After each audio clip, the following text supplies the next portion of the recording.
안녕하십니까. 바른미래당 당대표와 최고위원 후보 토론회 진행을 맡은 김한광입니다.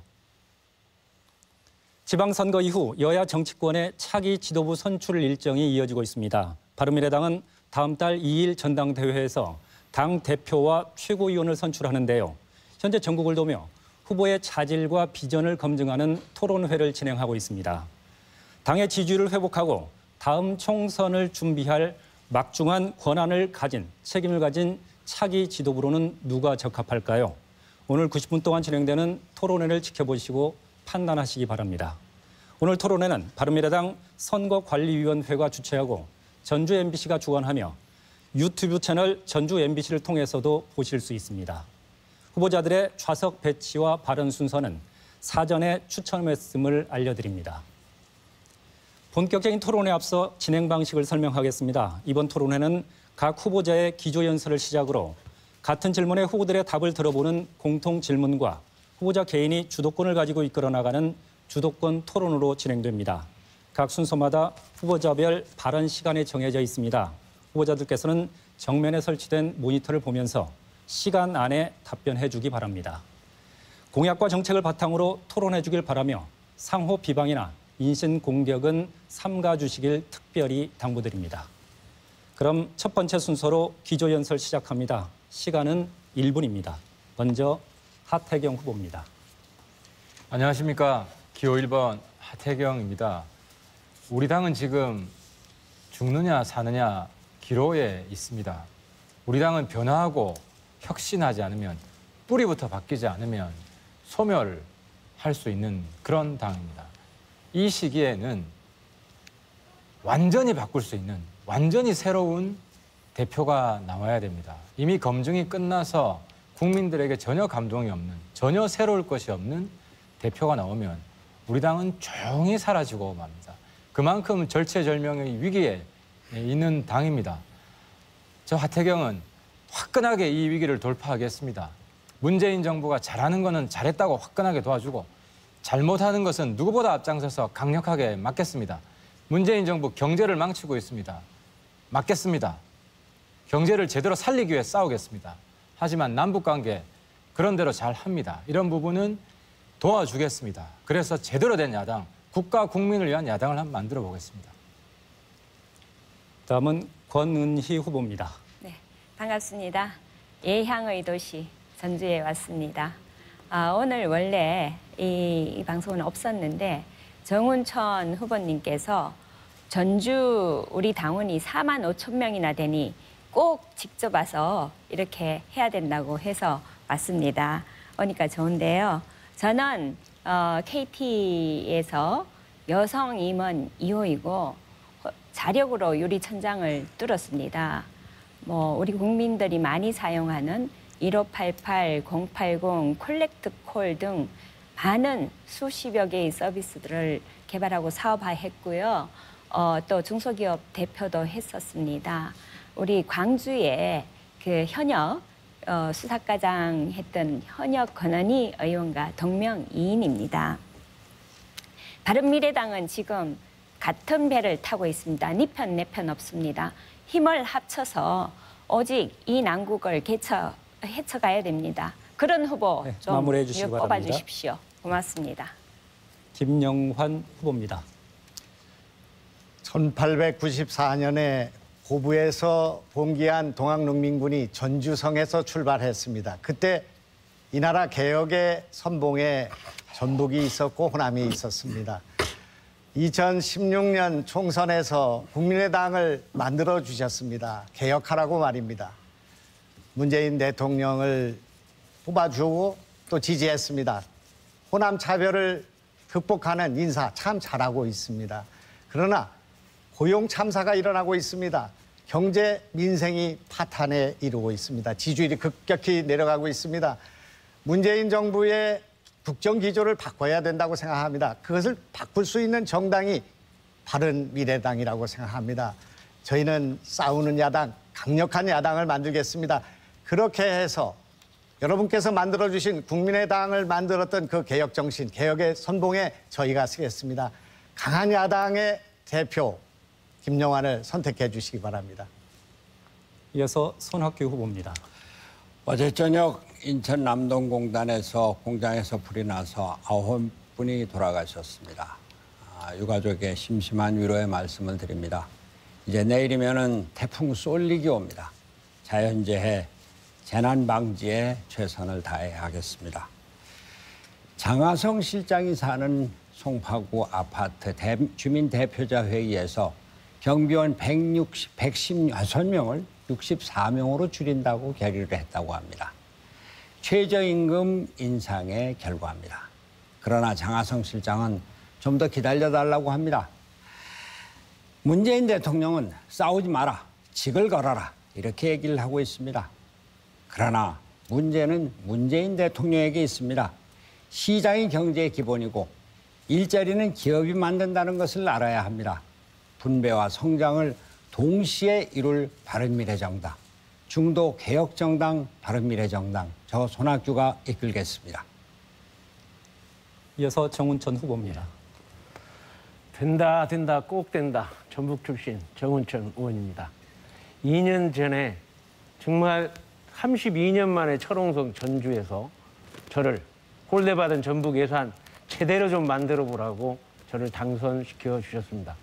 3년 연속 예결위원으로 전북 예산 만드는 데 최선을 다하고 있습니다. 이렇게 선거혁명으로 저를 지역장벽을 깨고 동서통합의 아이콘을 만들어 주셨습니다. 그 에너지를 모아서 이번 바른미래당은 이제 지역을 넘어서 동서통합, 이념을 넘어서 민생 실용정당으로 새로운 정당의 기치를 내걸었습니다. 거기에 가장 적임자가 정운천입니다. 왜? 바로 유승민, 안철수 대표를 통합을 시켜서 바른미래당의 주역이 되었고 그 힘으로 새로운 미래를 열어갈 수 있습니다. 이 창당 전에 20% 가깝게 했는데 그 에너지, 통합의 에너지를 다시 만든다면 큰 지지를 받을 거라고 확신하고 있습니다. 제가 최고의 적임자입니다. 네, 마지막으로 이준석 후보입니다. 안녕하세요. 이준석입니다. 제가 서울에서 지역구가 노원구인데요. 서울에서 전라북도 출신이 제일 많이 살고 있는 지역구가 바로 노원구입니다. 그래서 저희 아파트 바로 밑에 층에도 이제 정읍 출신이 한 분 살고 계셔가지고 제가 토론에 온다고 한번 여쭤봤더니만은 자신 있게 하라 그러더라고요. 전라북도 분들 같은 경우에 항상 사회 개혁에 앞장서 왔던 분들이기 때문에 당신네 당에 정운천도 만들지 않았느냐 이렇게 말씀하시더라고요. 저는 그래서 참 그런 부분을 많이 기대합니다. 지금까지 동서 갈등이 있었을 때도 열심히 하는 사람 뽑는 데 앞장서 주셨고 국민의당의 창당을 만들어 주셨던 전북이 이번에는 대한민국 정치를 한번 젊게 만드는 일에 소중한 한 표 행사해 주셨으면 좋겠습니다.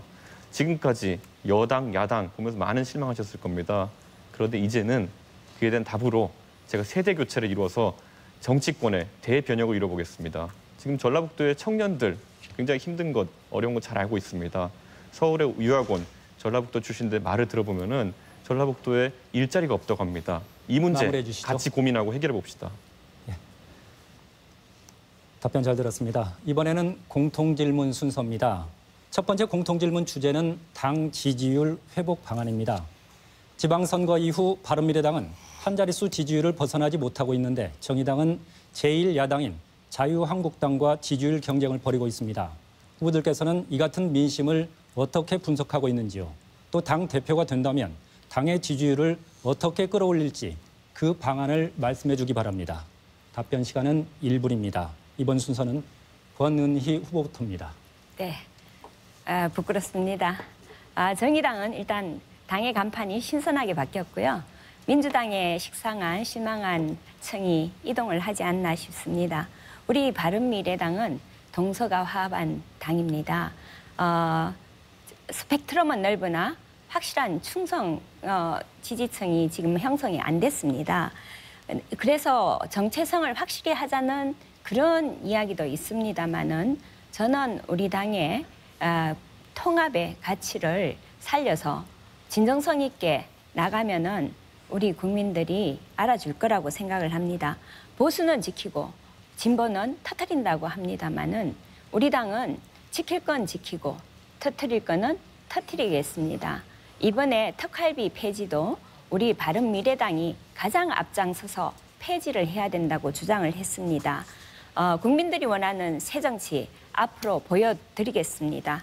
그러면 지지율 올라갈 겁니다. 이어서 김영환 후보입니다.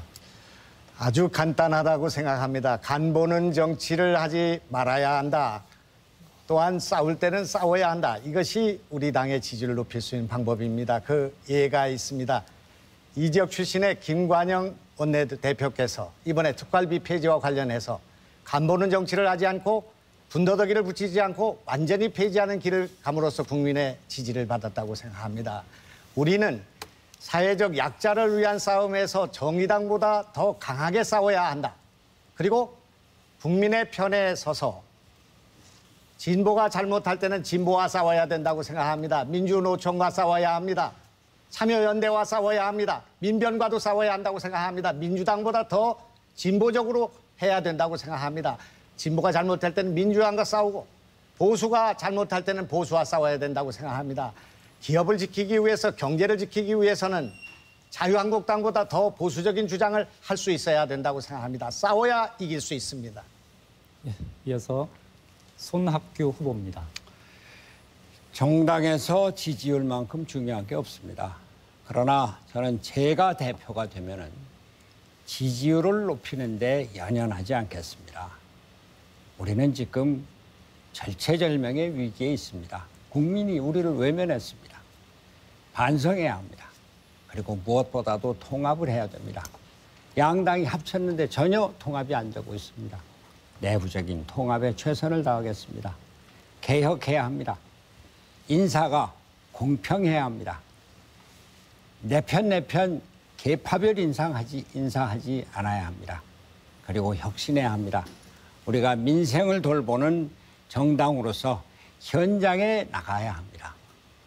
한편으로 저녁이 있는 삶을 위한 분배 정의에 충실하지만 다른 한편으로 새로운 성장 동력을 찾아서 성장하는 경제를 만드는 데 저희가 앞장서야 합니다. 이기는 정당을 만들겠습니다. 시간 지났습니다. 이어서 정운천 후보입니다. 우리 바른미래당이 창당하기 전에는 기대감으로 지지율이 20%가 가깝게 되었습니다. 창당해서 우리 통서통합정당, 민생실용정당, 미래정당으로 나갈 수 있는 최고의 가치를 만들었는데 결국 6.13 선거에서 구태인 분열과 공천 잡음으로 모든 최고의 가치가 날아가 버렸습니다. 여러분 한번 보십시오. 30년 동안 지역 장벽에 묶이고 30년 동안 이념 보수 진보에 묶여서 우리 국민 속으로 달려가지를 못했습니다. 바른미래당은 제가 계속 해왔지만 민생 총괄 특위, 특히 뭐 일자리 특위도 있고 또 뭐 에너지 특위, 반려동물 특위, 또 그 외에 소상공인 특위, 중소기업 특위 이러한 특위를 한 20개 만들어서 우리 현역 의원과 우리 원외위원장과 함께 현장 속으로 달려가겠습니다. 그래서 국민들이 원하는 것이 뭔가를 직접 찾아서 그걸 해결한다고 하면 우리 바른미래당은 그 기대를 확대해서 지지율이 크게 올라갈 거라고 확신합니다. 이어서 이준석 후보입니다. 아마 국민들이 우리 바른미래당을 보면은 참 신기할 겁니다. 저렇게 좋은 구슬들을 모아놓고 왜 꿰질 못해가지고 저렇게 지지율이 안 나오나 이런 생각하실 겁니다. 우리 당에 있는 이미 두 분의 대선 주자들 유승민, 안철수 두 분의 자질은 다 익히 알고 계실 겁니다. 거기다 덧붙여가지고 저는 이번에 대표 경선에 같이 나오셨지만은 손학규 후보 같은 분도 충분히 좋은 대권 주자가 될 수 있다고 믿습니다. 그렇기 때문에 저는 이번에 왜 대표 나오셨는지 모르겠지만은 차라리 화투 게임에서도 광이 3개면 바로 3점으로 납니다. 이런 대선 주자들이 경쟁하는 구도 속에서 각자의 이념과 어젠다를 가지고 원칙을 지켜가면서 서로 경쟁할 수 있다고 한다면은 그만큼 국민의 관심을 끌어들일 수 있는 정당이 어디 있겠습니까? 근데 지금까지는 우리가 참 좋은 구슬들을 갖고 있음에도 불구하고 그걸 꿰는 방식은 정말 구태에 가깝다고 할 수 있었습니다. 젊은 저는 앞으로 정치를 해야 할 날이 더 많습니다. 그렇기 때문에 어디에 줄 서기보다 항상 바른 원칙을 세우고 새로운 방식을 정립하는 것에 관심을 가져왔습니다. 앞으로 바른미래당이 새로운 운영 방식을 가지고 이 구슬들을 깨어낼 수 있게 제가 노력하겠습니다. 마지막으로 하태경 후보입니다. 우리 당 지지율이 올라가지 않았던 가장 큰 이유 중에 하나는 국민들이 볼 때 당이 오락가락하는 것으로 보였기 때문입니다. 무엇을 지향하느냐, 노선이 뭐냐, 비전이 뭐냐, 일관된 길을 가야 합니다. 그러기 위해서는 일단 외교 안보는 초당적으로 해야 됩니다. 한국당이 지난 지방선거에서 심판받았던 것은 외교 안보 문제까지도 발목을 잡으려고 했기 때문입니다. 외교 안보는 당을 떠나서 나라를 위해서 함께 하는 모습을 보여줘야 됩니다. 그리고 내치는 다릅니다. 잘못하는 것에 대해서는 강력하게 견제해야 됩니다. 저희는 지금 문재인 정부 사실 남북관계 빼고는 잘하는 게 없습니다. 특히 경제는 완전히 망가지고 있습니다. 문국망이라는 말이 떠돌고 있습니다. 문재인 대통령 국민을 망하게 하고 있습니다. 이런 부분은 반드시 바로잡겠습니다. 그리고 특권, 제가 국회 특활비 폐지 1호 법안을 발의한 국회의원입니다. 대한민국의 모든 특권을 폐지하는 데 앞장서겠습니다. 반드시 특권 폐지 정당이 되겠습니다. 예, 잘 들었습니다. 이번에는 주도권 토론 순서입니다. 토론 방식은 이렇습니다. 주도권을 가진 후보자가 나머지 5 후보에게 질문할 수 있습니다. 단 한 후보에게만 질문해서는 안 되며 반드시 2명 이상의 후보에게 질문해야 합니다. 답변 시간은 30초 이상 보장해 주길 바랍니다. 필요할 경우 사회자 권한으로 제지할 수 있음도 알려드립니다. 한 후보가 사용할 수 있는 주도권 토론 시간은 9분입니다. 그럼 순서에 따라서 김영환 후보에게 먼저 9분의 시간을 드리겠습니다. 예, 손학규 후보님께 여쭙겠습니다. 네. 정치는 서 있을 곳에 서 있어야 한다. 그리고 서지 말 곳에 서지 않아야 한다. 그렇게 생각합니다. 2016년 겨울에 안철수 후보가 정론관으로 걸어가고 있었습니다. 민주당의 혁신을 요구하는 성명서 하나와 민주당을 탈당해서 광야에 서겠다는 탈당 선언문을 갖고 가고 있었습니다. 문재인 당시 당대표로부터 전화가 오기를 기다리고 있었답니다. 근데 결국 전화가 오지 않아서 광야에 서게 됐습니다. 그때 참으로 어려웠습니다. 광야에 안철수 대표 한 사람밖에 없었습니다. 수도권 호남의 의원들이 나오긴 했지만 수도권의 의원이 하나도 곁에 서지 않았습니다. 제가 수도권 4선 의원으로 5선의 길을 포기하고 그 곁에 섰습니다. 경기도에서 1명 있는 일이었고 총선까지 1명 있는 일이었습니다. 그때 만덕산에 계셨습니다. 그래서 손학규 대표께서 내려오시기를 앙망했습니다. 타는 목마름으로 기다렸습니다. 오시지 않았습니다. 총선이 진행됐습니다. 수도권에서 전멸했습니다. 김성식 의원 하나를 제외하고 안철수를 제외하고는 전멸했습니다. 그때 손학규 대표께서 오셔서 저희를 도와주시기를 간절히 원했습니다. 그때 국민의당의 안철수 곁에 손학규 대표가 서 있지 않았습니다. 왜 그때 서 있지 않았을까? 그 말씀을 지난번에 말씀하셨지만 한 말씀 해주시기 바랍니다. 저는 그때 강진 만덕산에 있었고 그때까지는 정치에 다시 복귀한다는 생각을 하지 않았습니다. 그리고 2016년 겨울이라고 말씀을 하셨는데 그 봄에 김종인 대표가 총선에 나와서 도와달라 이렇게 부탁을 했었습니다만 저는 총선에 나가서 도울 위치가 아니다라고 사양을 했습니다. 그때 안철수 대표나 누가 저에게 특별한 요청을 하진 않았습니다. 네. 1997년입니다. 7월 21일 날 신한국당 전당대회가 있었습니다. 그때 신한국당 대통령 후보로 이해창이 선출됐습니다. 차점자가 이인재였습니다. 3위가 손학규 후보였습니다. 7월 22일 날 조간신문이 여론조사를 했는데 저는 그때 당의 정세분석실장을 맡고 있었습니다마는 그때 이해창 후보의 지지율이 40%가 넘었습니다. 우리 네 번째 도전하는 김대중 후보의 지지율이 15%밖에 되지 않았습니다. 7월 23일 대정부 질문에 제 정치 생명을 걸고 이해창 후보의 두 아들의 병역 문제를 폭로했습니다. 179cm, 39kg 이것이 어떻게 병역 면제 사유가 될 수 있는가? 이 문제를 제기했을 때 총리가 고건이었습니다. 그때 정권교체, 50년 만에 정권교체, 김대중으로의 정권교체, 민주화의 그 정권교체 현장에 손학규 후보가 없었습니다. 그때 신한국당의 대통령 후보셨습니다. 그렇기 때문에 있어야 할 곳에 있지 않았다. 그것을 제가 말씀드리고 싶고 김대중 곁에, 호남 곁에, 그리고 정권교체 곁에 그렇게 곁에 없던 손학규 대표가 이 적통을 이어받는 것은 옳지 않은 일이다. 저는 그렇게 생각합니다만은 어떻게 생각하실지 한 말씀. 저는 1997년에 대통령 후보에 나간 일이 없는데요. 없습니까? 예, 저는 신한국당에 계신 건 사실이고요. 그때는 신한국당 또는 한나라당이었을 텐데 대통령 후보는 네, 2007년에 나갔습니다. 아, 그렇습니까? 네. 네, 그래서 2008년까지 신한국당에 계시지 않았습니까? 2007년 봄에 한나라당을 탈당을 했죠. 그렇습니다. 네. 정권 교체의 길, 김대중의 길에 그 곁에 없었다. 그 말씀을 제가 드리고자 하는 것입니다.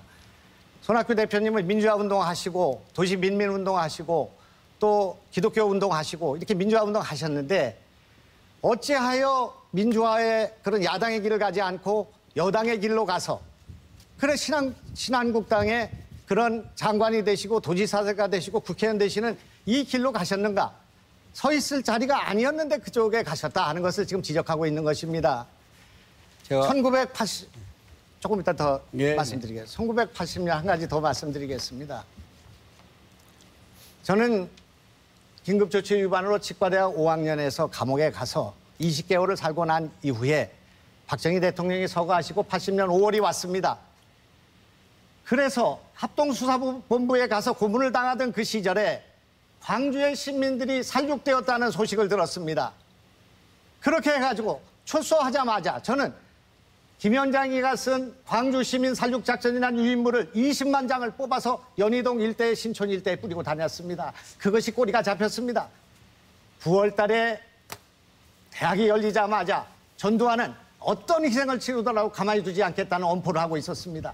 그때 우리는 학생운동에 참여했고 지명수배 받았고 그렇게 해서 학교를 또 질적당하고 그렇게 해서 노동자 생활을 하고 추운 겨울날 전봇대 위에 올라가서 노동자로 전선을 잇는 일을 했습니다. 6년을 했습니다. 그것이 6년, 8년에 걸친 일이었습니다. 그때 어디 계셨습니까? 그때 옥스퍼드에 계셨습니까? 네. 옥스퍼드에 가신 것을 탓할 사람은 없다고 생각합니다. 참 부럽습니다.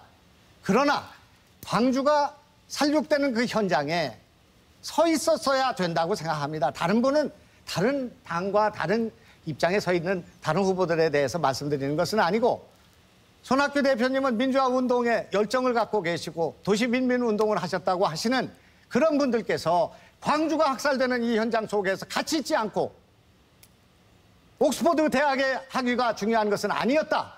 저는 그러기 때문에 서 있을 곳에 서 있지 않고 서 있지 않을 곳에 서 있는 그런 일이 타이밍의 문제가 아니라 역사의식의 문제이고 결국은 이것이 우리 당이 앞으로 어떻게 가야 될 것인가 하는 방향을 정해주는 문제이기 때문에 한 말씀 해주시기 바랍니다. 잘못 서 계셨다고 저는 생각합니다.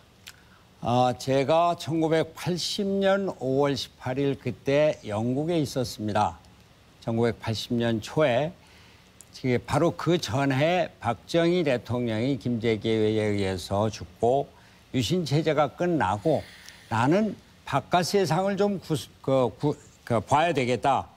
1970년을 온통 민주화 운동으로 보내면서 국제 관계가 중요하고 세계 움직임이 중요하다. 그래서 교회 장학금을 받아서 영국에 갔었고 거기 있는 중간에 5.18이 터졌습니다. 그래서 그대로 공부를 했는데 5.18 현장에 있지 않았었던 점 송구스럽게 생각합니다. 네, 그러나 저는 외국 드리겠습니다. 경험을 통해서 좀 더 넓은 견문을 익혔다는 말씀을 드립니다. 옥스퍼드 대학과 해외 유학을 비난하는 것이 아니라 우리 당의 대표가 되어야 될 분이 광주와 이 호남이 고립되어 있고 시민들이 살육되는 그 현장에 있지 않았다.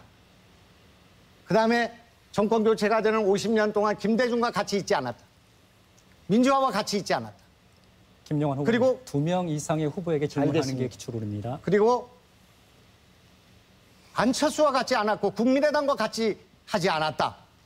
이것을 가지고 어떻게 당대표를 할 수 있겠나 하는 그 적통성을 묻고 있다고 생각합니다. 제가 정운천 의원님 정말 존경하고 바른정당과 국민의당 통합의 1등 공신이라고 생각합니다. 근데 지금 잘 모르겠습니다. 국민의당이 분열되고 바른미래당이 만들어진 것이 과연 이번 지방자치선거에서 유리했던가? 지금 현재까지는 잘 모르겠습니다. 그래서 어디에 문제가 있었고 어떻게 이것을 극복할 수 있겠는가 하는 말씀을 해주시기 바랍니다. 거기 덧붙여서 민주평화당 이 문제를 어떻게 하시는 게 좋을까? 말씀해 주시죠. 뭐 한 20초밖에 안 아이고. 남았으니까 결론만 하고 이따가 제가 주도권 토론에서 답변 드리기로 하겠는데요. 우선 바른미래당이 국민이 기대하는 건 그 싸움 좀 그만하고 분열 좀 그만하고 정자 통합을 했으니까 통합정당을 제대로 해보라 했는데 분열과 구태가 그대로 드러나서 완전히 몰살을 했죠.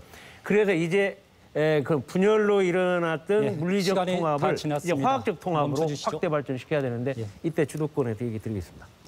네, 토론방기 다시 한번 설명드리겠습니다. 9분 동안 2명 이상의 후보에게 질문해달라는 것이고요. 답변 시간 30초 이상 보장해달라는 발언하는 것입니다. 동안에 예.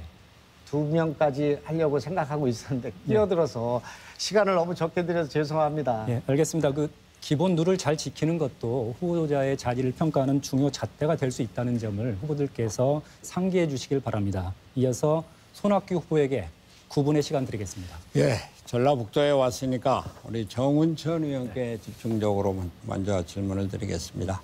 전북 경제가 아주 어렵죠? 어떻습니까? 전북 경제 그러면은 우선 군산 경제 몰락을 얘기를 할 수가 있을 겁니다.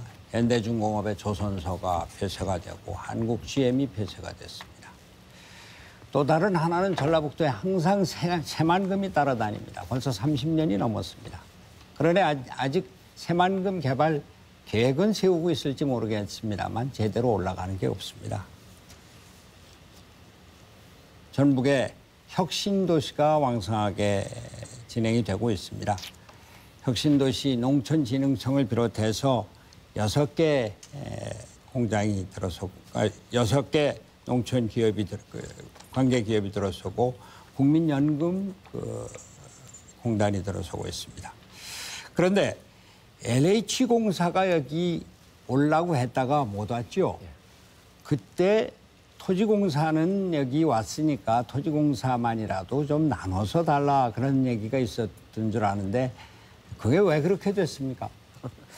정말 그때 당시에 제가 도지사로 출마해서 공약까지 LH공사 전주로 오겠다 했는데 진주로 가가지고 정말 너무 가슴이 아파서 다른 사람 아무도 책임지지 않는데 제가 함구 속에 들어가서 일주일간 석고대죄를 했습니다.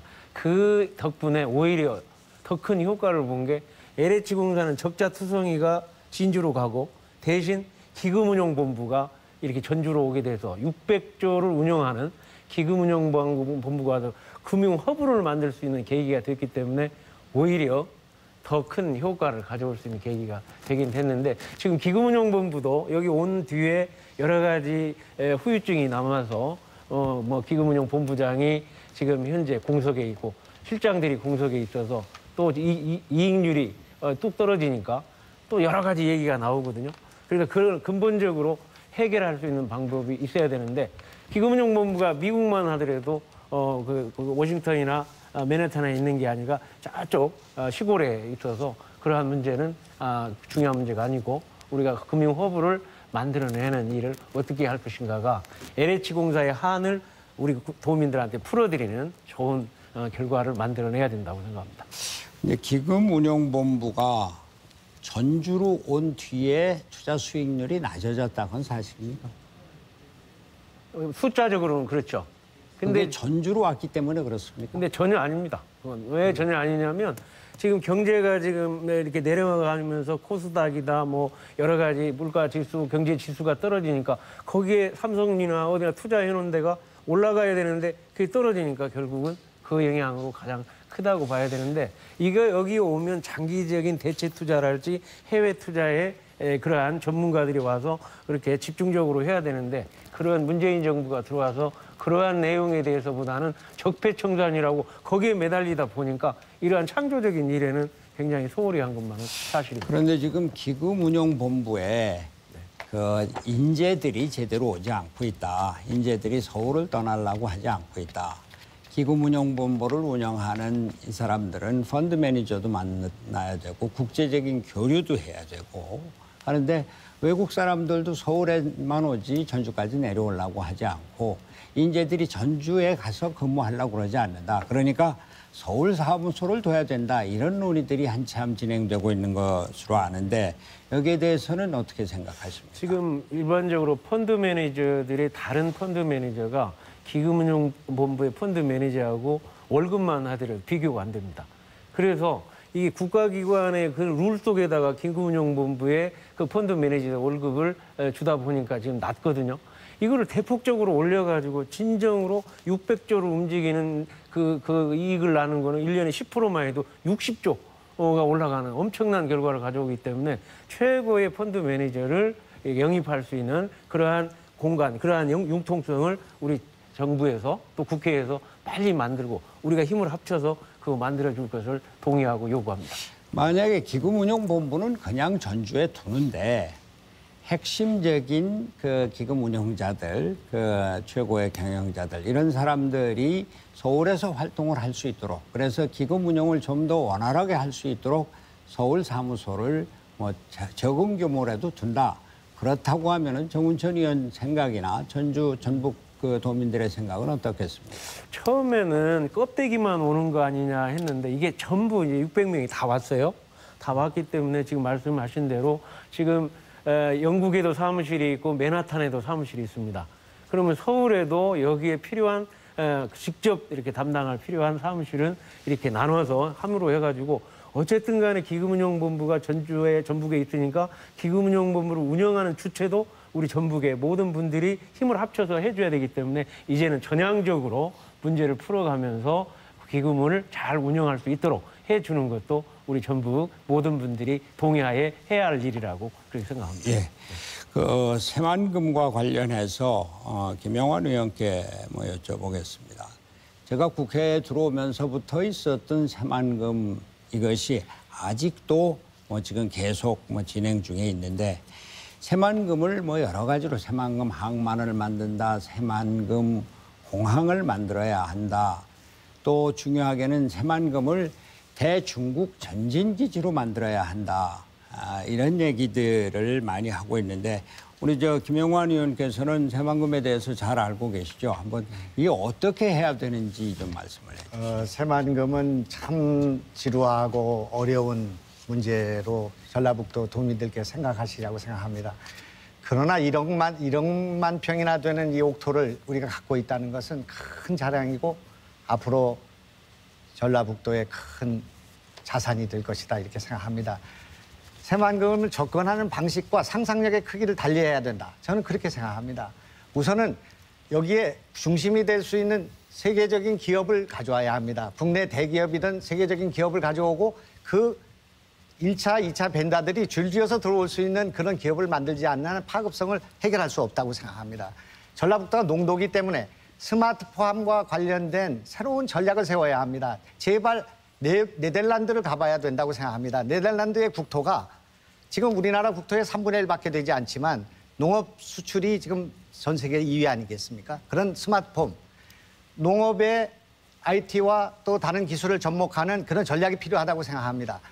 또한 이 지금 현재 그 새만금은 우리가 그런 전략이 만들어지고 사람들이 생기고 리조트가 만들어지고 지금 우리나라가 관광이 시작도 안 됐습니다. 1,500만 들어오는 관광 입국의 나라가 됐는데 지금 뉴욕이 1년에 5천만 명이 거의 다녀가고 있습니다.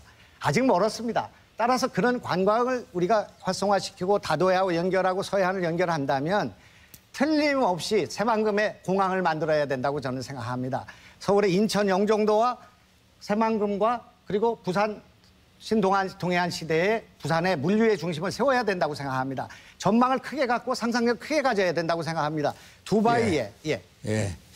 우리가 지금 4차 산업혁명 시대에 들어섰다고 얘기를 합니다.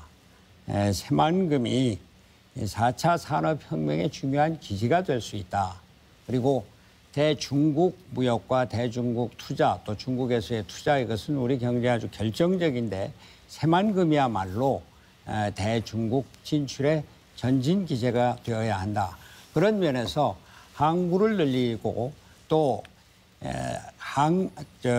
공항을 세워야 되겠다고 하는 것에 대해서는 아직 수요를 보고 차차 결정을 해야 되겠습니다만 새만금이 서해안 시대의 중심 기지로 발전할 수 있도록 우리가 특별한 노력을 기울여야 되겠다 이렇게 생각합니다. 끝나셨습니까? 네. 예, 감사합니다. 다음은 정운천 후보의 주도권 토론입니다. 어쨌든 전라북도의 손학규 후보님 관심을 많이 가져주셔서 감사합니다. 어쨌든 오늘 전라북도에 왔는데 지금까지 수십 년 동안 지역 장벽에 묶여서 전라북도는 홀대받았다고 하거든요. 근데 이번 이제 문재인 정부가 들어와서도 지금 GM 사태, 군산이 지금 완전히 재난 사태입니다. 그럼 어떻게 바꿔야 할 거냐, 이거를. 지금 일자리 문제가 지금 심각하게 됐는데 그 지금 군산 같은 데는 정말 공황 상태입니다. 그래서 이걸 근본적으로 해결해라 하는데 해결 방법을 아직 정부에서는 찾아내지 못하고 있습니다.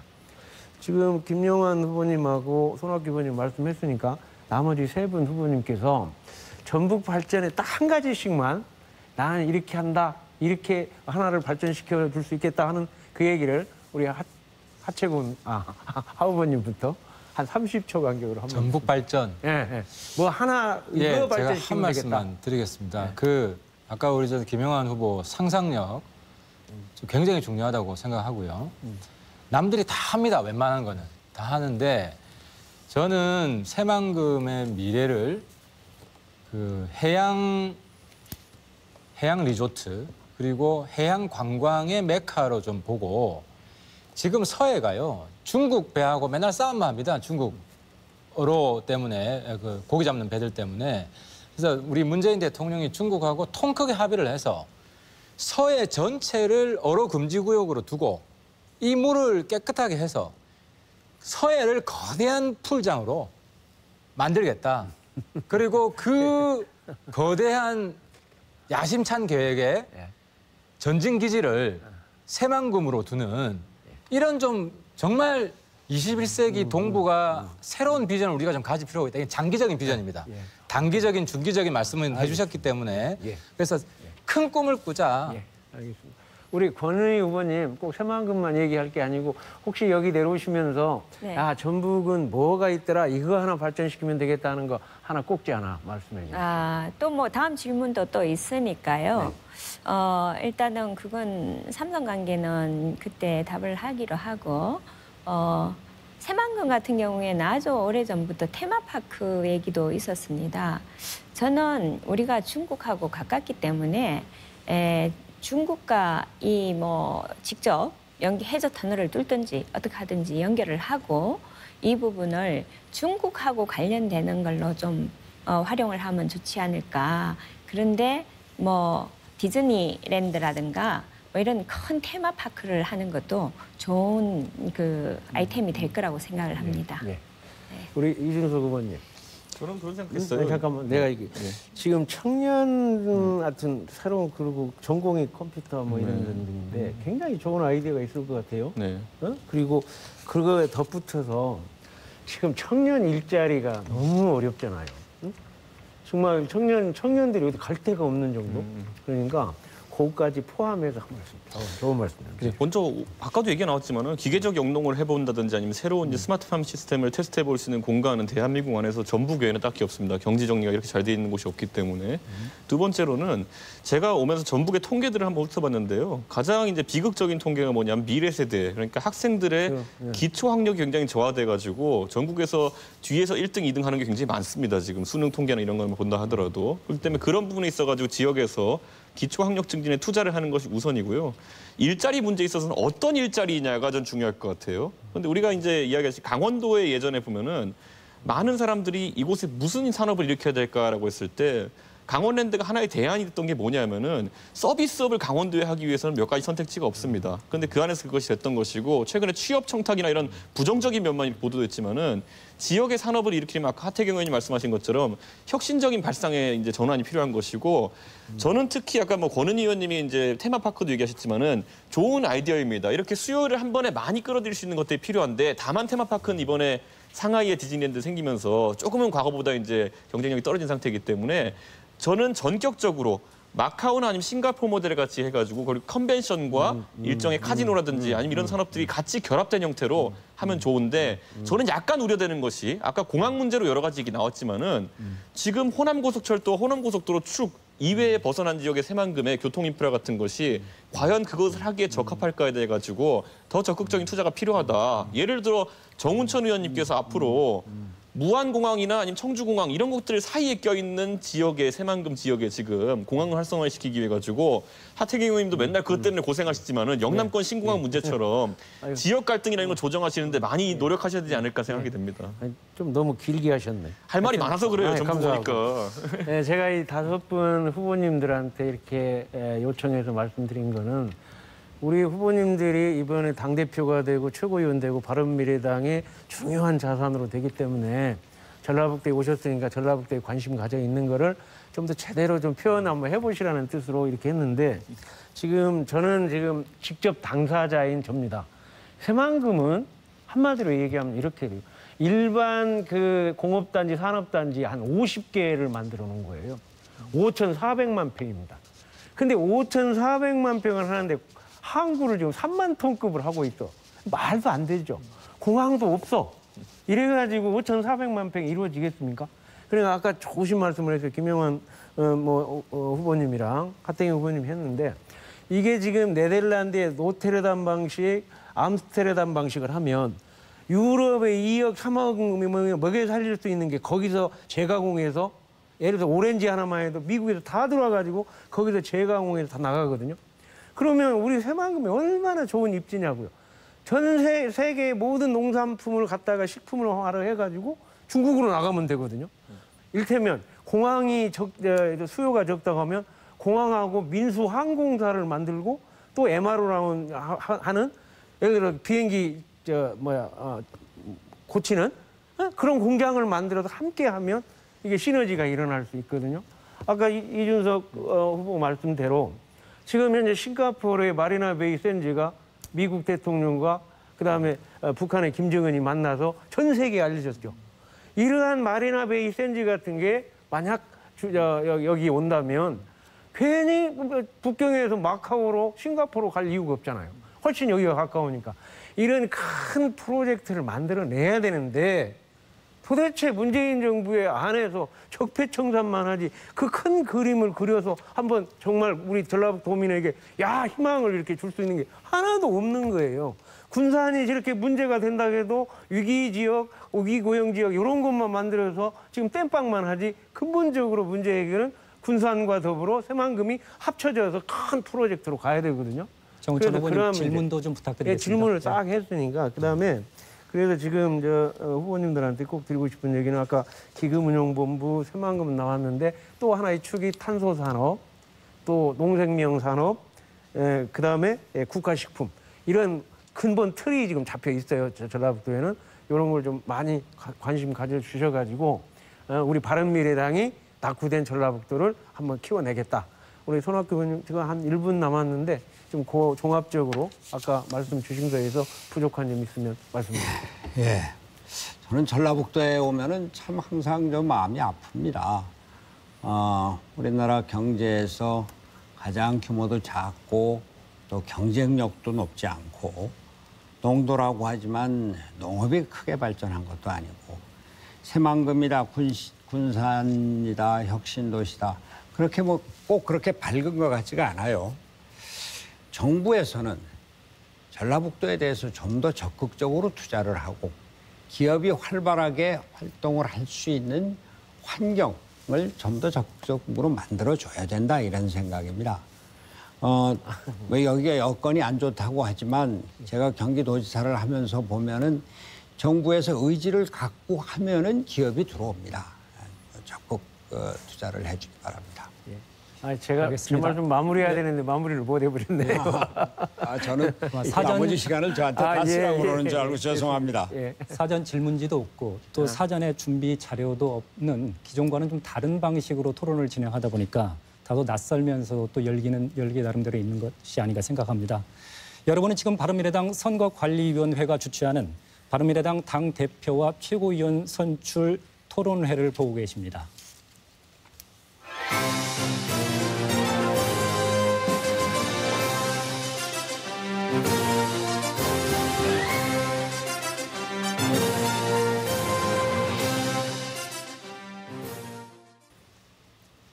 이어서 주도권 토론 이준석 후보가 9분의 시간 쓰시겠습니다. 예. 사실 전북에 오면 제가 아까부터 통계를 많이 봤다고 하는데요. 저는 가장 놀라운 통계 중 하나가 뭐였냐면 전국에서 닭 생산량이 제일 많은 곳이 전라북도라는 통계를 제가 봤습니다. 그래서 저는 이 부분을 가지고 과연 전라북도에서 어떻게 청년들이 만족할 만한 일자리를 만들어낼까 이런 것들에 대해 가지고 뭐 정운천 장관님 이제 농림수산식품부 장관까지 하셨으니까 아까 우리가 스마트팜이라는 그런 어떤 IT와 결합된 형태의 영농을 이야기했지만요. 저는 식품산업 그 자체의 고부가 가치 활을 위해서 할 수 있는 다른 아이디어들, 특히 아까 말했듯이 뭐 농업 생산량도 그렇지만은 치킨 같은 경우에 진짜 많이 나고 있는 것 같은데 이런 것들을 어떻게 젊은 세대가 산업화할 수 있을까요? 지금 현재 우리가 농생명 산업의 중심지가 전주입니다. 전라북도에 지금 진흥청이 와 있고 제가 장관을 할 때 이제 식품 산업을 키우기 위해서 국가식품 클러스터를 익산에 유치를 했는데 그때는 1조 5천억 투자를 했는데 좀 축소돼 갖고 한 지금 7천억 정도 투자가 되고 있어서 일단 근간은 마련이 됐어요. 근데 우리 국민들 또는 우리 농업인들의 시각이 지금 이제 생산 중심에서 벗어나지를 못해서 생산을 상품화하고 식품화하는 그 과정의 노력들이 계속 이루어져야 이게 부가가치가 올라가고 하는데 예를 들면 제가 하고 있는 참다래나 고구마는 지금까지 유통이 잘 돼서 진행이 되고 있는데 그 다음에 그거를 가르치고 그거를 안내하고 해도 우리 젊은이들이 우선 인식이 농업은 좀 어렵다. 농업은 돈이 안 된다. 이게 아니거든요. 그래서 끊임없이 그러한 그 어떤 성공 모델을 가지고 그분들에게 어떤 창업의 어떤 의지를 확대 발전시키고 지금 현재 저 중앙에서 농촌으로 내려오려고 하는 젊은 한 30대, 40대가 지금 많이 이렇게 관심을 갖고 있어요. 그런 어떤 프로그램을 아까 우리 김영환 후보님 말씀한 대로 저기 최고의 앞장서 있는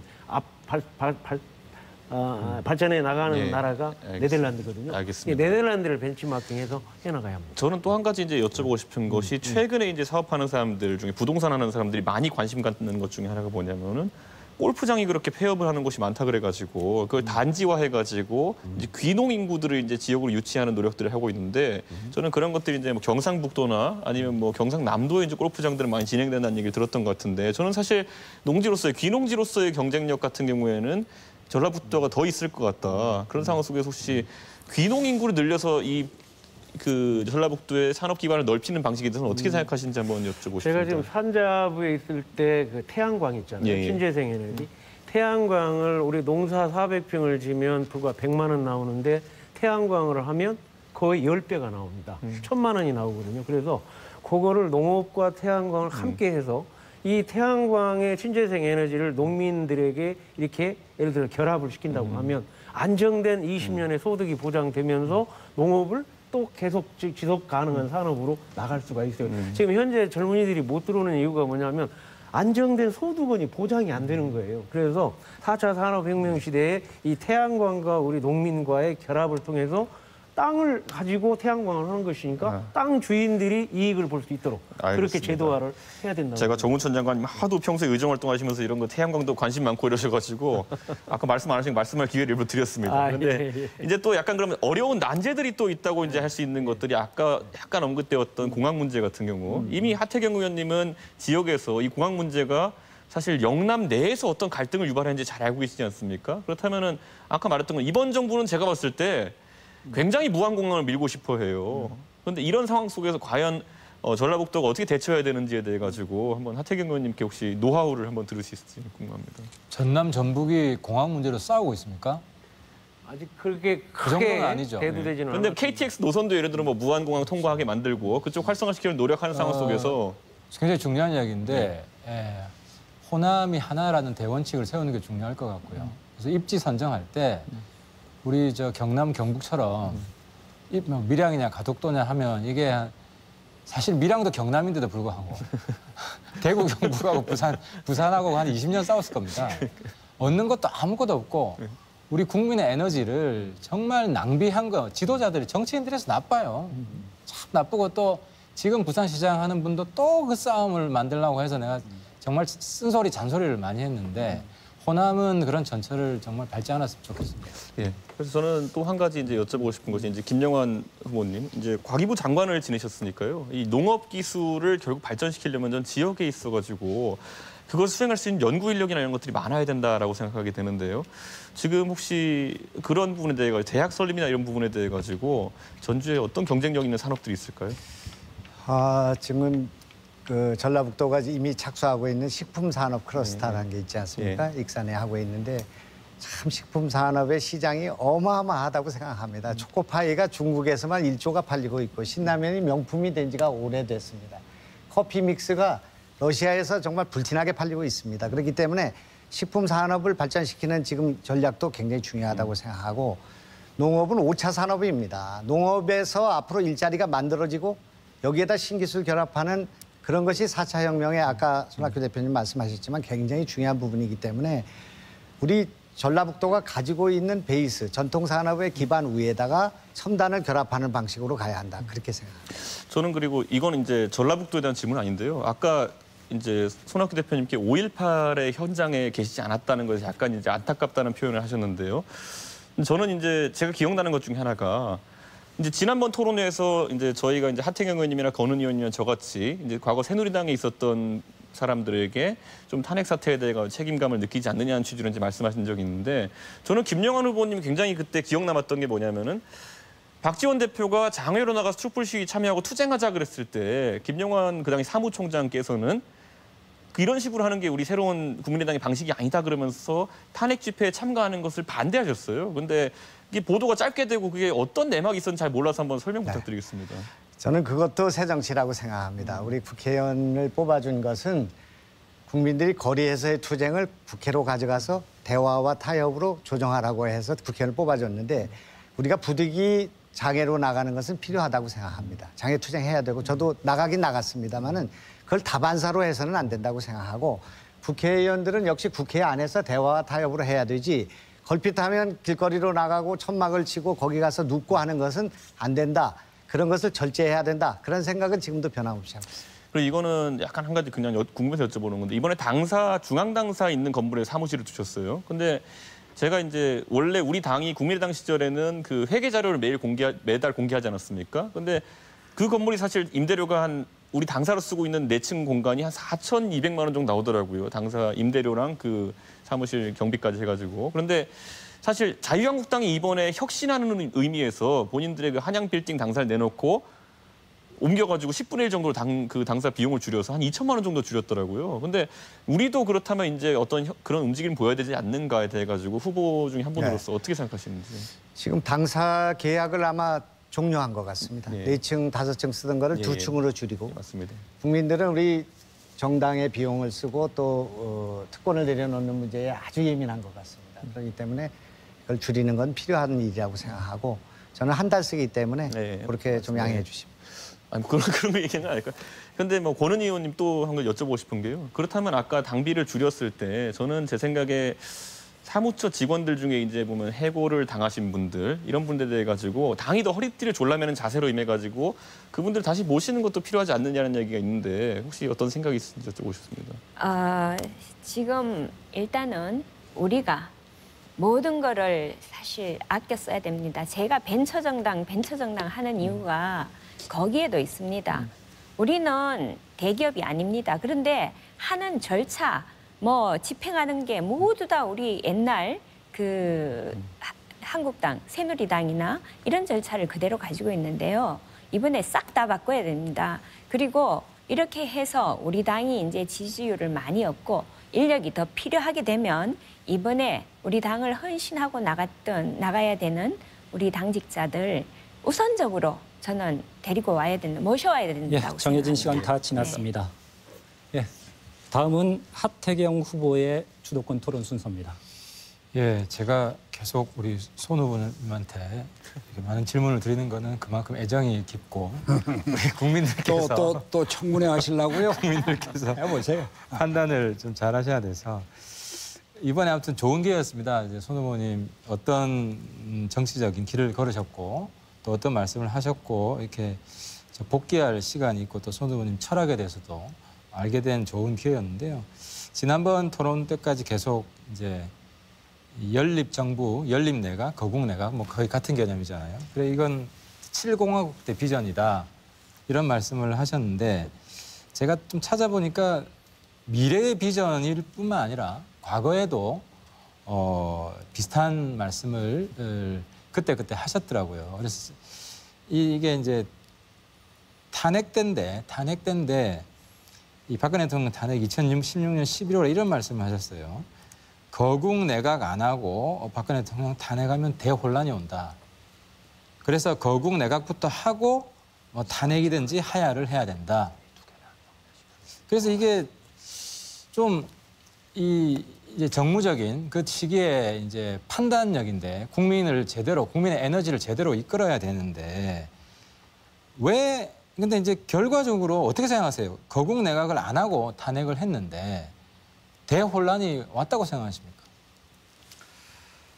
저는 그때 그 상황이 탄핵으로 종료가 되고 국회의원 대통령 선거가 이루어졌습니다만 제왕적 대통령제의 폐해가 박근혜 국정농단으로 나타났습니다. 이참에 제왕적 대통령제를 폐지하고 합의제 민주주의 독일식의 총리민주주의로 가자. 그것을 위한 과도 내각으로 거국 내각을 구성을 하자. 그것은 박근혜가 모든 것을 내려놓고 여야 합의로 만들어져야 된다. 그런 주장을 했었죠. 그러니까 제가 손 후보님 안타까운 게요. 국민을 중심으로 판단하신 것이 아니라 제도를 중심으로 보고 있다. 만약에 당시 그 타이밍에서 손 후보님께서 촛불을 제일 먼저 앞장서 들고 박근혜 정부랑 저는 사실 새누리당 있으면서 제가 박근혜 대통령 하야하라고 국회 발언을 제일 먼저 했습니다. 새누리당 있을 때부터 그랬어요. 왜냐? 저도 우리 김영환 선배보다는 어리지만 민주화 운동을 했고 DJYS 정치를 보면서 이 민주주의의 소중함을 알고 새누리당 내에서 당 내에서도 민주주의가 억압되고 있었고 그 최순실의 국정농단 정말 안에 있으면서 제가 창피해서 그래서 대통령 하야해라고 했고 하야 안 하면 탄핵을 해야 된다고 했는데 저는 뭐 새누리당이라는 원죄가 있었지만 우리 손 후보님은 안 그러셨잖아요. 그러니까 이때 자꾸 거국 내각이라는데 엄한데 힘 빼니까 그래서 아쉬워서 안타까워서 드리는 말씀인데 근데 그때 아쉽고 안타까울 게 그러니까 없고요. 한 말씀만 들어보세요. 그때 말이죠. 거국 내각이 됐으면은 지금 문재인 정부 태어나지 않았고 지금과 같이 고용 쇼크 없었을 겁니다. 거국 내각이라고 하는 것이 국회가 중심이 돼서 여야가 합의를 해서 국정을 운영해 나가는 것을 뜻한 것이고 이번에 정권은 바뀌었지만 박근혜가 문재인으로 바뀌고 대통령이 모든 걸 다 하고 청와대 정부가 더 강해졌습니다. 그러니까 참 제가 새로운 제 제주도권이니까 새로운 면모를 보는데 예. 이 상황에서도 손 후보님은 자기 애고가 굉장히 강하신 것 같아요. 정치인은 자기 애고를 내려놔야 되는데 근데 문제는 그 타이밍에 거국 내각뿐만 아니라 본인이 총리가 돼야 된다는 그런 말씀도 보태셔가지고 내가 총리가 돼야 된다는 얘기는 하지 않았습니다. 이렇게 대통령이 모든 것을 내놓고 여야가 합의를 해서 거국 내각을 구성을 할 때 그것을 거부할 사람이 누가 있겠느냐라고 한 것이지 내가 총리를 하겠습니다. 알겠습니다. 나는 김병준이 아닙니다. 시간이 가서 우리 김영환 후보님께 사실 어제 우리 토론을 제가 놀랐습니다. 박선숙 의원 관련해서 박선숙 의원은 바른미래당 의원으로 보기 어렵다. 그래서 청와대에서 입각 제의가 와도 당이 관여할 문제가 아니다. 이렇게 발언한 것에 대해서 약간 뒤에 수습을 또 하셨어요. 지금 그거 뭐 순발력이 있으시더라고요. 근데 김영환 후보는 이거 볼 때 손 후보님이 당원들한테 사과해야 될 문제 아닌가요? 무슨 성동적서 같이 예, 지금 한 쿠션 먹고 지금 저는 그 예의에 벗어난 일이기 때문에 말씀을 안 드리겠습니다만 어제 제가 들은 바로는 이를테면 박선숙 의원이 우리 당 의원이 아니기 때문에 그 청와대가 박선숙 의원을 뽑아가도 문제가 없다 그런 말씀이 아니라 협치라는 것은 정당과 정당 사이의 협치와 대화가 돼야 되는데 박선숙 의원을 불쑥 뽑아가겠다는 것은 절대 있을 수 없는 일이다. 그런 말씀으로 저는 들어서 공연히 싸우고 계시구나. 조금 잘못 들으셨는데. 근데 그거보다 이준석 후보가 한번 이야기해 주세요. 네. 어제 어떻게 들으셨어요? 저는 사실 이제 우리 당의 현실을 이제 손 후보께서 언급하셨다 하지만은 많은 사람들이 듣고 싶어하는 건 이제 지향점이었을 텐데 그 측면에 있어서 오해를 살 만한 여지가 충분히 있었다. 왜냐하면 의원 저도 27일이라는 숫자는 가끔 언급하는 사람을 들어본 적이 있지만은 26까지 낮춰가지고 굳이 지금 상황을 열화시킬 필요가 있느냐에 대해서는 저는 약간 의외였습니다. 그래서 저는 그렇습니다. 이 정치인 한마디 한마디가 굉장히 신중해야 되는데 그 또 복선이 깔려 있고. 의원 빼각이라는 이야기는 들어봤어도 우리 스스로 의원 빼기, 이 뺄셈 정치, 통합의 정치가 아니라 그런 느낌이 들어서 어쨌든 손 후보님께서 오해를 살만한 발언을 하신 것에 대해서는 사과할 용의가 없어요. 하태경 후보 이 자리는 말이죠. 우리가 당을 통합하고 개혁하기 위한 그런 후보자들의 모임입니다. 자꾸 그렇게 싸움 붙이고 또 사람을 헐뜯고 또 침소봉대하고 그러지 마세요. 저는 시원하고 화끈한 정치를 해주시길 바라는 마음에서 드린 거고요. 한 가지 더 질문을 드리면은 통합의 정치에서 어제 한국당과 통합 안 하겠다 대구에서 말씀하신 거는 시원하게 말씀하셨어요. 저 생각하고 전적으로 같고요. 당대당 통합은 없다. 근데 이 호남 전북에는 민평당이라는 존재가 있습니다.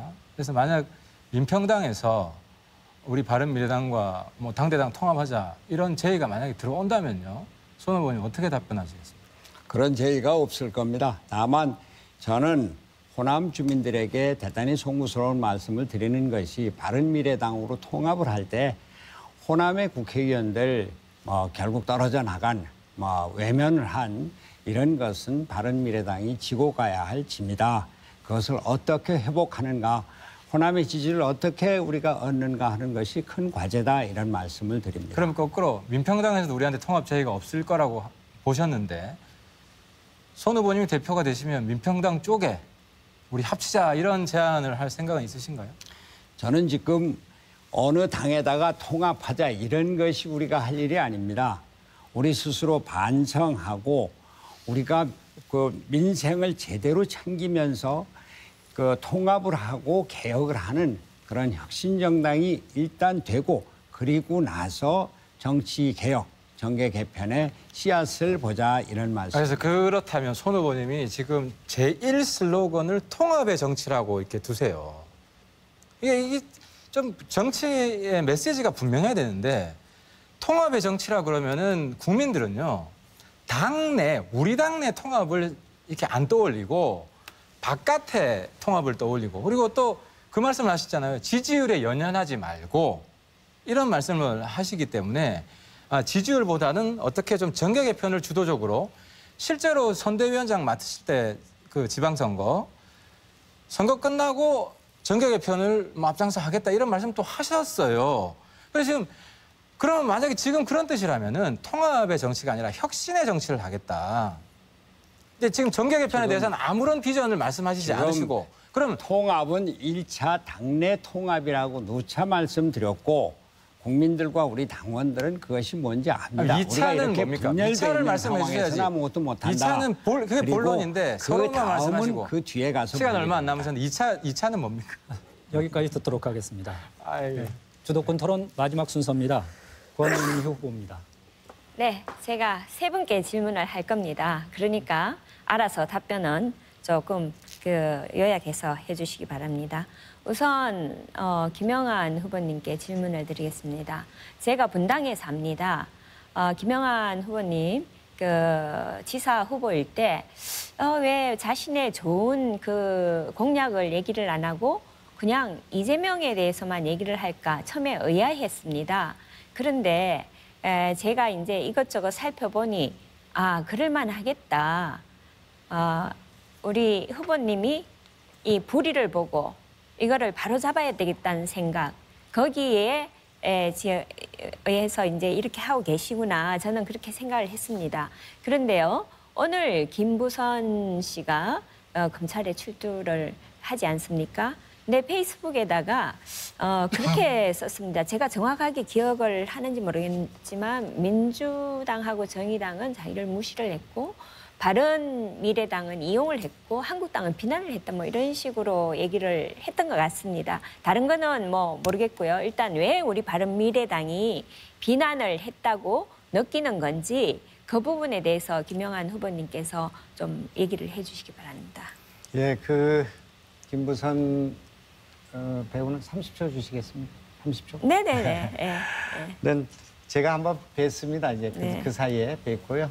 많은 얘기를 나눴고 우선 기본적으로 김부선 배우와 그 딸 이미소 양에게 미안한 생각을 갖고 있습니다. 제가 그걸 밝히는 과정에서 이것이 또 불거져가지고 굉장히 많은 어려움을 겪고 오늘은 또 경찰까지 가야 되는 처지이기 때문에 저는 미안한 생각을 갖고 있고 바른미래당은 이 문제에 대해서 아무것도 한 일이 없습니다. 저하고 하태경 의원하고 같이 싸우는 일을 했을 뿐인데. 근데 왜 이용당했다고 생각하죠? 그렇게 예. 해서 본인들이 어려움을 겪었다. 그런 뜻으로 얘기하고 정치권 전체를 비난하는 것 같습니다. 그래서 뭐 다른 저한테는 이유는 또 없고요. 한때는 또 예. 굉장히 고마움을 또 표시하고 명예를 회복하게 돼서 고맙다. 가슴에 꽂혀 있는 칼을 뽑아내게 돼서 고맙다. 돌아가신 아버님이 돌아온 것 같다. 우리 하태경 의원님 다 녹취록 갖고 있습니다만은 네. 그렇지만 한편을 생각하면 또 억울하고 답답한 생각도 있어서 비난도 하고 그러시는 것 같습니다. 네, 제가 이제 질문은 아니고 그냥 잠깐 말씀을 드리면 저는 이제 여러 가지 건 중에서 김사랑 씨 건이 참으로 황당하다. 대한민국에 이런 일이 벌어질 수 있느냐라고 생각을 합니다. 이 부분에 대해서는 다음에 기회 있을 때 또 말씀드리도록 하고요. 뭐 우리 존경하는 손학규 후보님께 질문 드리겠습니다. 주성용 부의장이 어제 다른 당이 대부분 올드보이가 되기 때문에 우리 당은 타 당과 좀 차별화를 했으면 좋겠다, 당대표를. 이렇게 말씀을 하셨습니다. 여기에 대해서 어떻게 생각하십니까? 주성용 부의장 제가 아주 존경하는 분이고 사선 의원으로 그 도의원 군수시장을 역임하신 아주 역전의 용사입니다. 제가 주성용 의원께 뭐 제대로 잘 못했습니다. 저에게 섭섭한 것도 있으실 겁니다. 다만 저는 우리가 한 시대가 갔다. 세대 교체가 필요하다. 그건 제가 출마 선언에서도 말씀드렸습니다.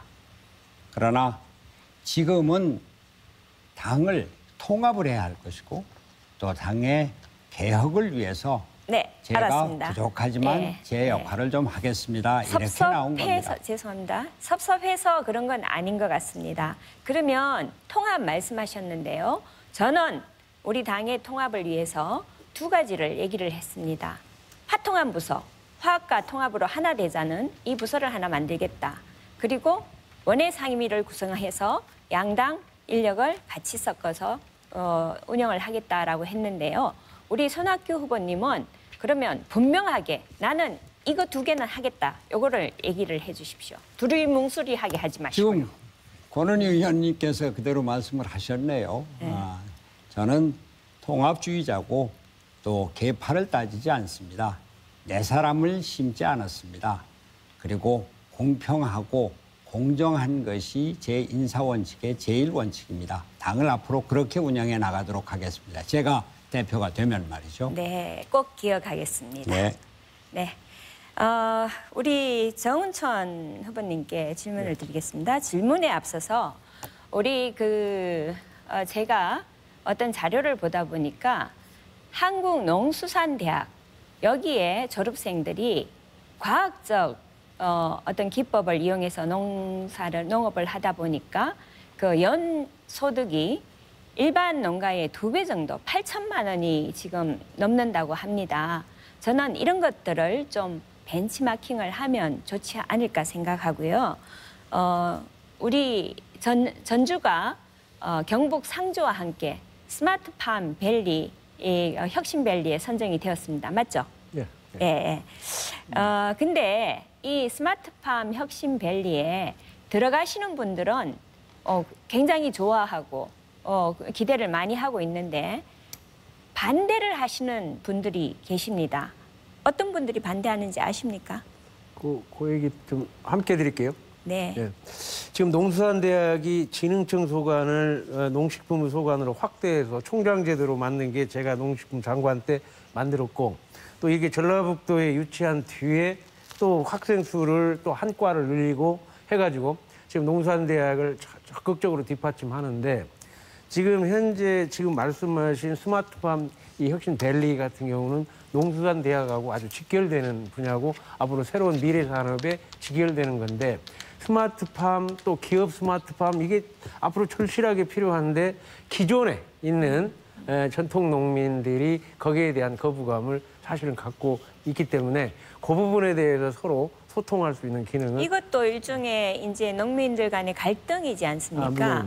이 갈등을 그러면 현 국회의원으로서 어떻게 이제 해결을 할 거냐를 제가 이제 물은 거고요. 항상 예. 이제 신구하고의 갈등인데 그러한 거는 우리 저 통합 바른미래당 국민의당하고 바른정당하고 내부에서 지금 분열이 일어난 거하고 비슷해요.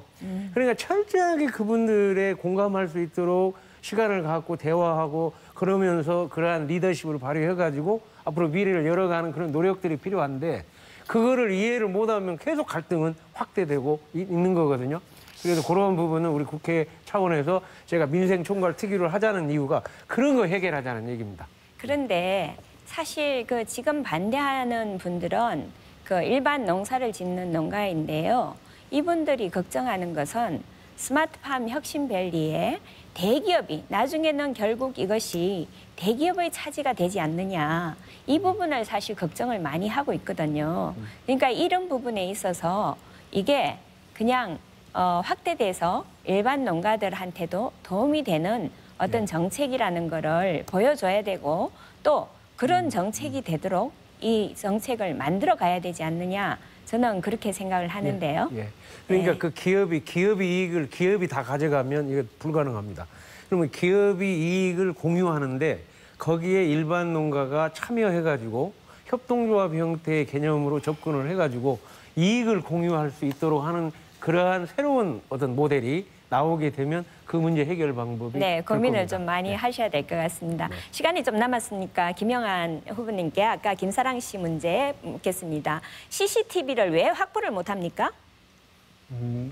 그건 뭐 경찰이 김사랑이라는 분을 강제로 정신병원에 입원했다가 네. 그게 인권 문제가 지금 제기돼 있는 상황 아니겠습니까? 따라서 이게 지금 1차 책임자가 경찰이기 때문에 경찰이 이 문제에 대해서 미온적이라고 생각합니다. 그래서 이 문제도 명백하게 밝혀야 될 문제라고 생각하고 있습니다. 그 무슨 대안이 있습니까? 네, 이걸 이제 앞으로 여러 가지 문제가 제기될 거기 때문에 묶어서 국정조사나 이런 것도 할 필요가 있다 그렇게 생각합니다. 고맙습니다. 예, 지금까지 주도권 토론이었습니다. 사전 질문지도 없고 그리고 준비 자료도 없는 차별화된 토론회. 이번에는 두 번째 공통 질문 진행하겠습니다. 현대중공업 군산조선소가 가동을 중단하고 한국 GM 군산 공장은 문을 닫았습니다. 전라북도가 경제 회생 방안을 찾지 못하고 있는데요. 최근 삼성전자의 투자설로 지역 경제가 한때 술렁이기도 했습니다. 후보들께서는 삼성의 전북 투자 어떻게 생각하십니까? 그리고 전북 경제의 비전이 따로 있다면 말씀해 주시기 바랍니다. 답변 시간은 1분입니다. 순서에 따라서 이번에는 손학규 후보부터 시작합니다. 삼성전자가 군산에 꼭 투자했으면 좋겠습니다. 전장산업, 삼성전자의 25조 4대 신기술 산업 중에 하나입니다. 거기에다가 군산은 현대 GM이 문을 닫았고 많은 자동차 부품업체들이 있었던 곳입니다. 전장산업이라고 하는 것이 IT와 자동차 부품 산업을 합친 것인데 이것이야말로 삼성전자의 블루 오션이 될 것이다 생각을 합니다. 그리고 삼성전자는 어떻게 보니까 전북에 특별한 투자를 하지 않은 것 같아요.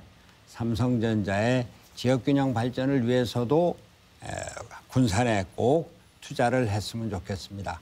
정부는 그리고 지방자치단체는 삼성이 투자할 수 있도록 하는 여건을 만들고 또 기초 기간산업 유치를 위한 투자를 해줬으면 시간 다 좋겠습니다. 됐습니다. 다음은 정운천 후보입니다. 2011년 새만금 종합개발 계획을 세울 때 삼성이 7조 5천억을 투자해서 신재생 에너지를 하겠다고 했다가 후퇴를 했습니다. 이번에 180조 투자를 한다는데 꼭 군산과 더불어 새만금이 함께 연계할 수 있는 그 지역이기 때문에 거기에 꼭 투자를 한다면 우리 전라북도 도민들한테 큰 기여가 되고 국민들한테도 큰 호응을 받을 거라고 생각합니다. 다만 항상 큰 기업이 오려고 하면 그 기업이 환경이 우호적인 환경 내지는 이익이 돼야 옵니다. 그냥 공짜로 오는 게 아니거든요. 그래서 우리 도민들이 그거를 받을 만한 그런 환경도 만들어 줘야 되고, 또 국회에서는 규제 프리존법 같은 그 법을 빨리 통과시켜서 그 삼성이 들어왔을 때 이익이 되게끔 만들어 주었을 때 올 수 있는 계기가 된다고 생각합니다. 이 위기시에 삼성은 그 기회를 잘 포착해서 꼭 한번 투자를 해 주시기를 기대합니다. 다음은 이준석 후보입니다. 저는 문재인 정부 들어서 가지고 이런 전북의 전통적인 산업 기반이 무너진 것에 대해 가지고 우선 주민들이 정확히 짚으셔야 된다 봅니다. 문재인 정부는 트럼프와의 외교 속에서 이미 환율 통제력이라는 걸 상실했습니다. 대한민국의 제조업을 이끌고 있는 가장 중요한 요소 중에 하나는 환율 정책일 텐데요. 그렇기 때문에 지금 이렇게 군산에서 조선산업과 자동차 산업이 몰락해가는 과정 중에서도 좀 약 한번 써보지 못하고 이렇게 주민들에게 실망만 안겨주고 있는 이런 상황입니다. 그리고 저는 이제 신수종 사업으로서 과연 이 새만금이라는 곳에서 어떤 것이 흥할 수 있을까 고민해봤을 때 아까 말했던 것처럼 삼성이 투자를 유치하고 이런 전통적인 제조업 기반의 투자를 유치하는 것도 중요하지만은 결국 젊은 세대가 이 전북에 정착할 수 있게 하는 것, 이것만이 전북의 100년 미래를 보고 봤을 때 유효한 전략일 겁니다. 그래서 아까 이야기했던 것처럼 어떻게 하면 도민분들이 합심해가지고 또 지역 정치인들이 합심해서 결국 아까 언급했던 싱가포르나 아니면 마카오 같은 홍콩 같은 지역처럼 마이스 산업을 발달시킬 수 있고 그걸 기반으로 해서 중국의 자본들 유치할 수 있는지 이런 부분은 중점적으로 한번 연구해봤으면 좋겠습니다. 네, 잘 들었습니다. 다음은 하태경 후보입니다. 기업 유치는 세 가지 요소가 핵심입니다. 인프라, 그리고 세금, 교육. 근데 우리나라는 도지사에게 너무 권한이 없어요. 미국은 주별로 세금도 자체적으로 정하고 교육 정책도 자체적으로 정하고 하니까 기업을 유치하기 위해서 파격적인 혜택을 줄 수가 있습니다. 그래서 우선은 우리 지방자치 훨씬 강화돼야 되고요. 그리고 인프라는 이제 3년 뒤에 세계 잼버리 되어 있기 때문에 국가에서 빨리 더 투자를 해서 인프라 갖춰줘야 됩니다. 그리고 새만금 이렇게 가다가는 30년이 아니라 100만금 됩니다.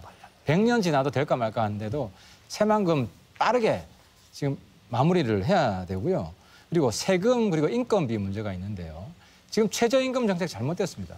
우리한테 중요한 거는 최저임금이 아니라 평균임금이 높으면 돼요. 그러니까 정부에서 최저임금을 딱 정하지 말고 범위를 정해주고 그 도에서 그 범위 안에서 어떤 때는 낮게 어떤 때는 높게 자율적으로 정할 수 있도록 해줘야 돼요. 그러면 기업을 더 잘 유치하기 위해서 최저임금을 좀 독자적으로 정할 수 있는 그런 정책이 좀 수반돼야 된다고 생각합니다. 권은희 후보의 발언입니다. 삼성이 이제 8월 초에 이제 앞으로 3년간 180조를 미래 산업에 투자를 하겠다라고 했습니다. 그 미래 산업이라 하면은 뭐 AI, 5G, 바이오 그리고 전장 부품 산업인데요. 우리 전라북도는 지금 그 상용차 자율주행 전진 기지를 만들고 있습니다. 그래서 자동차 전장 부품 산업을 연계를 한다면은 이것이 어떤 시너지를 가지고 올 수 있다고 생각합니다. 문제는 삼성이 지금 전북에 이런 선물을 줄 것이냐 여기에 대해서는 일체 얘기를 안 하고 있고요. 하지만 이 기존 산업이 무너지는 전북의 입장에서는 어떻게든 좋은 그림을 그리고 좋은 그 제안을 해서 이것을 가지고 와야 합니다. 저희들도 어쨌든 그 측면으로 지지를 해드릴 테니까 이번에 그 무너진 산업을 신산업으로 바꾸는 어떤 계기가 되었으면 좋겠습니다. 감사합니다. 다음은 김영환 후보입니다. 나중에는 어떻게 될 값에 지금은 삼성 전장을 데려오는 일에 집중해야 된다고 생각합니다.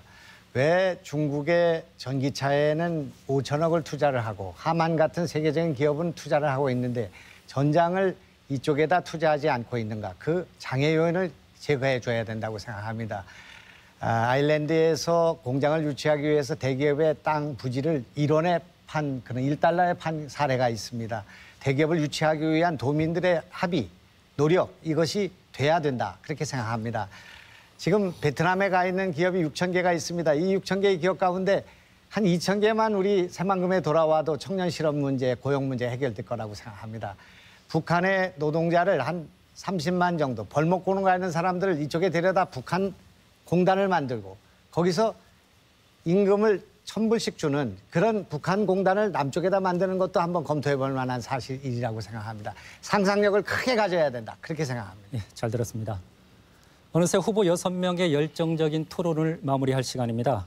토론을 정리한 순서로 마무리 발언 듣도록 하겠습니다. 발언 시간은 1분입니다.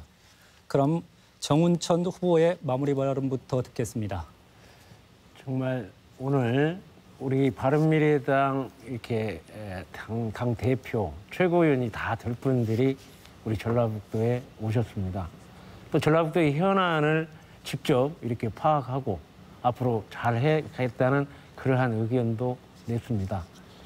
정말 2년 전에 32년 만에 선거혁명으로 동서 통합의 아이콘을 만들어 주신 정운천이가 있었기에 이러한 통합의 쌍발통의 정치가 이루어지는 것입니다.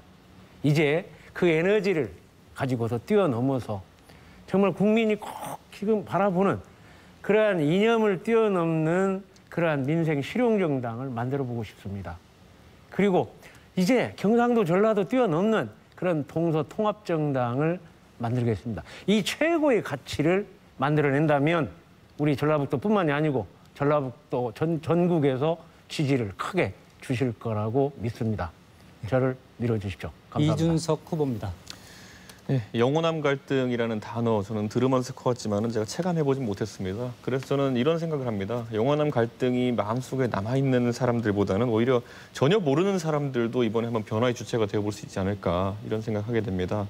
사실 제가 영남도 가보고 호남도 가보고 이렇게 대학생들, 지역에 있는 이제 미래를 준비한 대학생들을 만나보면요. 미래가 보이지 않는다. 그나마 조금 더 진취적인 친구들 같은 경우 어떻게 하면 서울로 올라갈 수 있는가 그런 방법들을 고민하는 모습들을 많이 봤는데요. 저는 이런 생각합니다.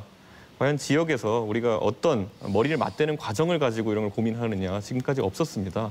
바른미래당에서 이준석이 가져올 변화라는 거는 발로 뛰는 그런 당대표가 되겠습니다. 그래서 제가 대구에서도 한번 그런 모임을 했고요. 광주에서도 그런 모임을 했는데요. 젊은 사람들끼리 모여서 그들이 원하는 것이 무엇인지 토론을 통해 가지고 답을 도출해보고 그것을 중앙 정치권에서 풀어내는 그런 새로운 소통의 정치를 한번 해보고 싶습니다. 이번에 전라북도도 지금까지 아주 좋은 정치 선택들 해주셨던 것처럼 젊은 사람을 한번 밀어주는 그런 선택 부탁드리겠습니다.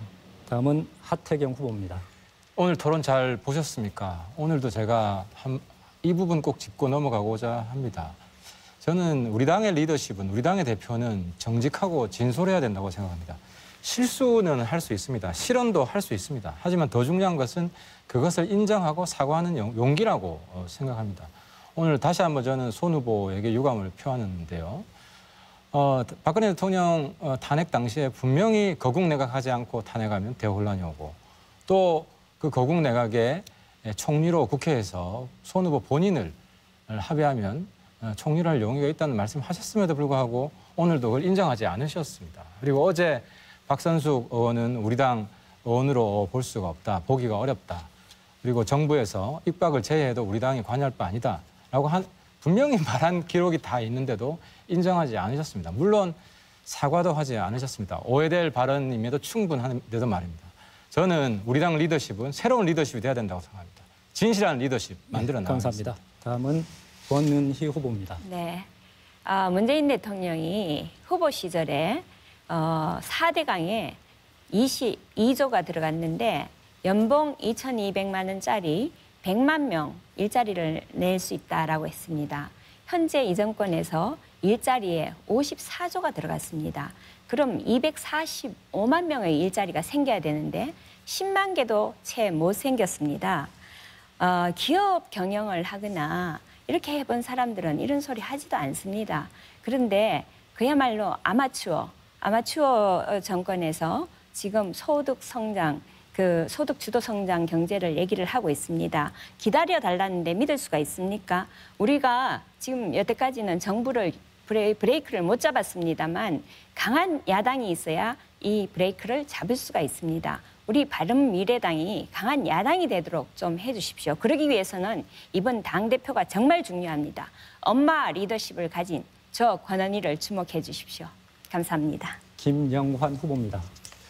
예, 저는 호남에서 태어나지는 않았지만 저와 아내가 세상을 뜨면 망월동에 묻히는 광주 민주화운동 유공자가 됐습니다. 어머니도 잠시지만은 유치장애를 다녀오는 그런 고통을 겪었습니다. 광주와 함께 했습니다. 그런 제가 원내대표, 당대표, 대선주자 또 경기지사 등 아무것도 한 것이 없었습니다. 지난 20년 동안 저는 계파 정치에 반대하고 노무현 대통령 당선되시고 난 뒤에 열린우리당 창당할 때 남아서 민주당에서 2번 낙선했습니다. 국민의당에 나와서 이 길을, 험난한 길을 가고 있습니다. 정말 당대표가 한번 돼보고 싶습니다. 한번 돼서 국민들이 김용환이 무슨 생각을 하고 있는지, 어떤 상상력을 펼칠 수 있는지를 한번 보여주고 싶습니다. 호남에 기반이 없습니다. 조직도 없습니다. 언제나 예선 탈락했습니다. 이번에 저를 선택해 주셔서 당의 변화의 도구로 써주시기를 간곡히 부탁드리겠습니다. 예, 마지막입니다. 손학규 후보입니다. 당대표 최고위원 선거가 이제 반을 넘어서 반환점에 돌아섰습니다. 당대표가 되는 것도 힘들지만 요즘은 만약에 내가 당대표가 되면은 이 당을 어떻게 이끌까 걱정이 큽니다. 좌절과 낭패감을 극복하고 이길 수 있는 정당을 만드는데 뭘 해야 될 것인가? 많은 분들이 탈당하겠다고 생각을 했다가 손 대표가 나오는 것을 보고 한번 기다려보자 이렇게 얘기를 합니다. 어떤 분들은 탈당을 했는데 손 대표가 되면은 복당을 하겠다고 얘기를 합니다. 이제 우리는 통합해야 합니다. 그러기 위해서 개혁을 해야 합니다. 혁신정당을 만들어서 우리 국민들의 민생을 돌보는 정당이 되어야 합니다. 이기는 정당 만들겠습니다. 저를 뽑아주십시오. 감사합니다. 시청자 여러분, 오늘 전북에서 진행한 바른미래당 당대표와 최고위원 후보 토론 어떻게 보셨습니까?